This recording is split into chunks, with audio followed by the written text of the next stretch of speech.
not supposed to be me. We live in a society that pays a lot of lip service to self-esteem. Be yourself. Love yourself. Easy to say, perhaps, but for many of us, it's harder to do. And for some of us, society is simultaneously doing everything in its power to crush our sense of self. While we may be in a country that was literally built by Black people, it was not built for us. We are given the message that who we are is wrong, that we shouldn't even exist.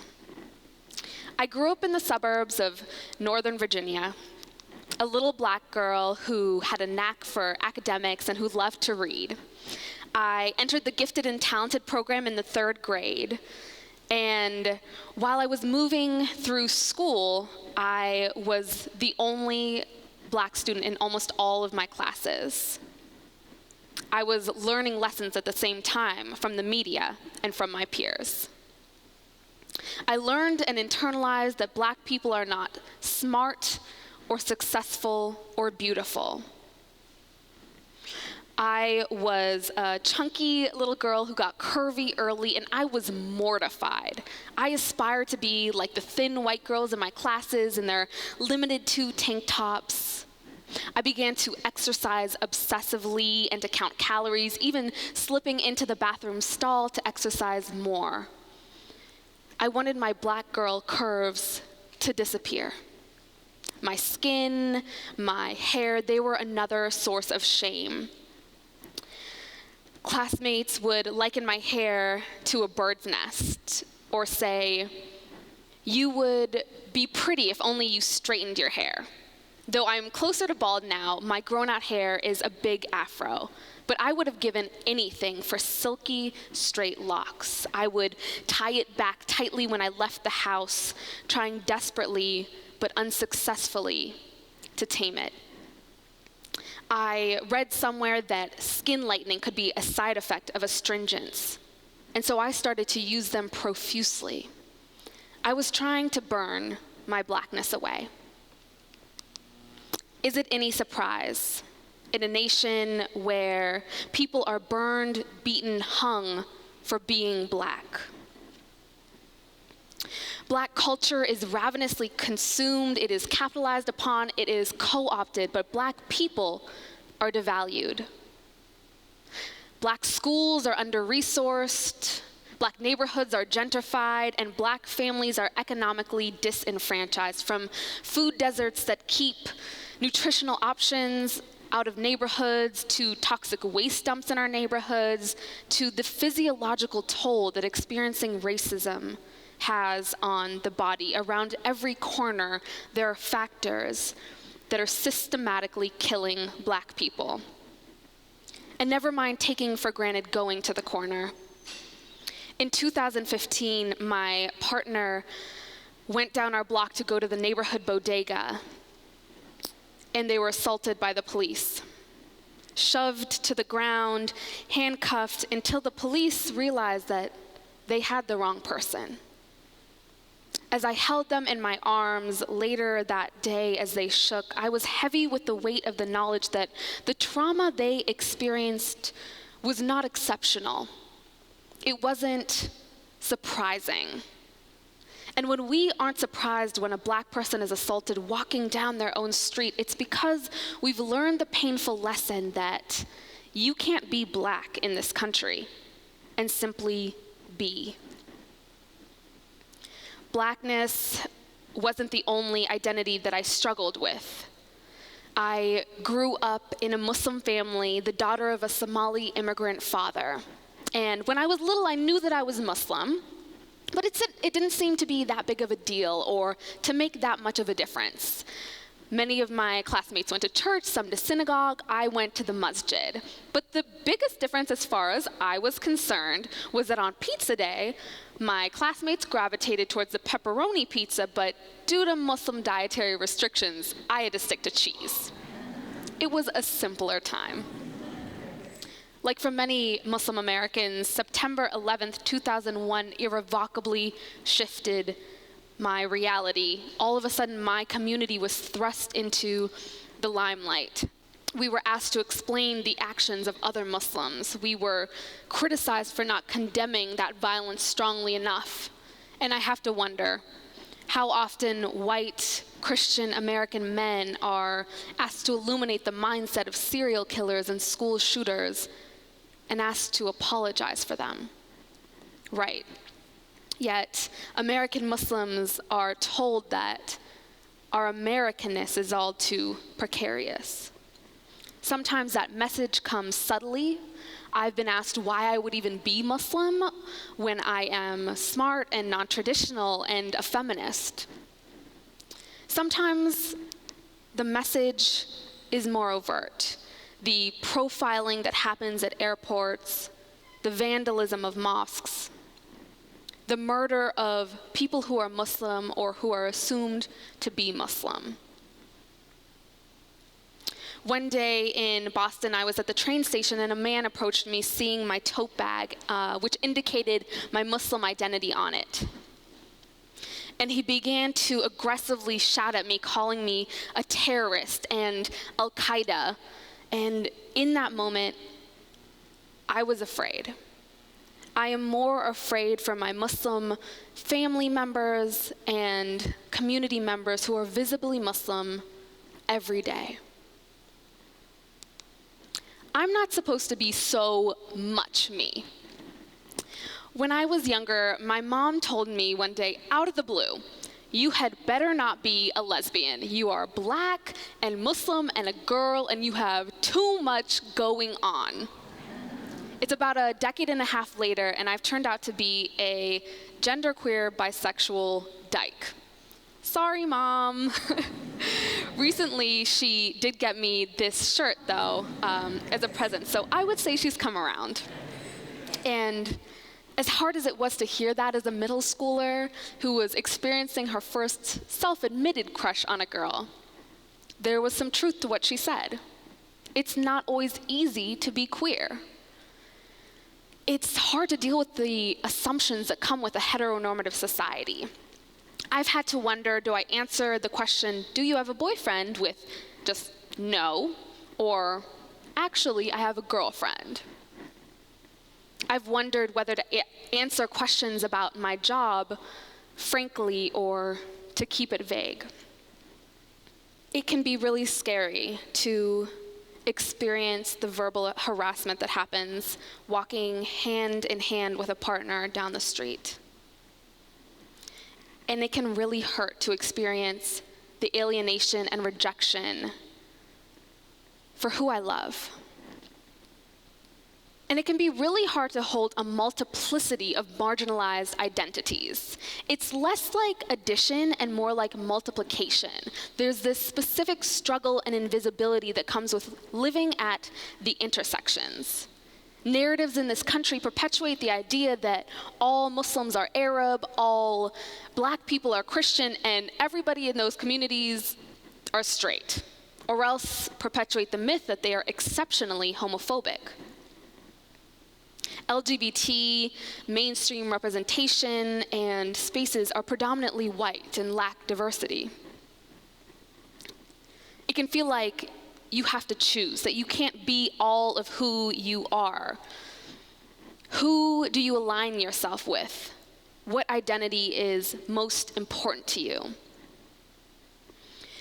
At a college party once, a friend asked me why I never stuck around at any gathering too long. And I realized in that moment, I was splitting my time between my various communities. I had spent the afternoon with Arab and South Asian Muslims at the Muslim Student Lounge. Now I was leaving a party with queer white kids and going to a party with mostly straight people of color. It didn't feel like there was any one place I could just be and be all of me. Intersectionality is the term coined by critical race theorist Kimberly Crenshaw, and it applies to all of us. It pushes back on the notion that gender is over here, race is over in that corner, and religion is way over there. Our experience of the world is informed by how all of our identities are linked together. We can't break them apart. We are whole. And I, for one, have never been good at choosing.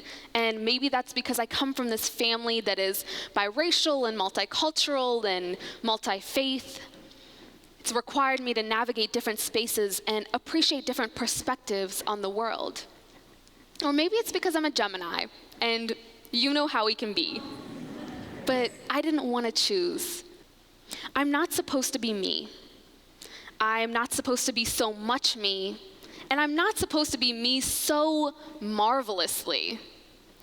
Over the last several years, I've held gatherings at my house with white people, black folks, every shade of brown coming together to celebrate Eid and Kwanzaa, to connect and celebrate ancestry, whatever that means for them.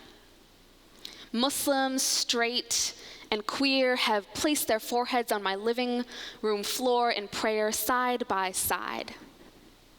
And I have felt warm and full and free. I'm not gonna lie, I still find it hard sometimes not to put away pieces of myself or to make myself smaller depending on the space that I'm in. After all, not all of life is a multiracial, multi-faith, queer-friendly celebration. But I found that when I'm open about all of my identities and experiences, it's a challenge to the spaces that I'm a part of to embrace the diversity within our communities. It is a challenge to the assumptions and oppressions such as Christian privilege in Black spaces and anti-Blackness in Muslim spaces. And I'm learning to let go of my own assumptions and learned biases. Being open about my queerness to Muslims has absolutely put me on the receiving end of some less than pleasant attitudes, because there are homophobic Muslim Americans, just like there are homophobic every other type of American. We also need to remember that there are people who cannot be a part of our spaces because of issues of safety or accessibility. And we all need to do better about being in solidarity with the most marginalized members of our society and to bring their intersectional identities to the center. Challenging each other as we hold each other is part of what being in community is about. And one of the true blessings of living my truth has been finding this amazing sense of community and belonging that I never thought was possible for me. There's no group of people exactly like me, of course, who are biracial, Black, of Somali and Euro-American descent, who identify as fluid femme, genderqueer women. If you know that group, sign me up for their listserv. But there was a time when I didn't even see my Blackness reflected back at me, and I was deeply ashamed. There was a time when I thought that being queer and Muslim made me the only person in the world like me. I don't think these things changed in this magical moment of revelation. It's more like the needs within me grew and pulled at me until I had no choice but to answer their calling. I was having conversations with other queer students of color on my college campus, and we would discuss how isolated we felt in our intersectional identity. And at some point I realized we didn't have to be so alone. I formed an organization for queer students of color at my school, and when I graduated, I realized I could do it again. It was the beginning of a life's work, holding space for queer people of color and Black queer people, forming communities, having conversations, and sharing our experiences through education and art.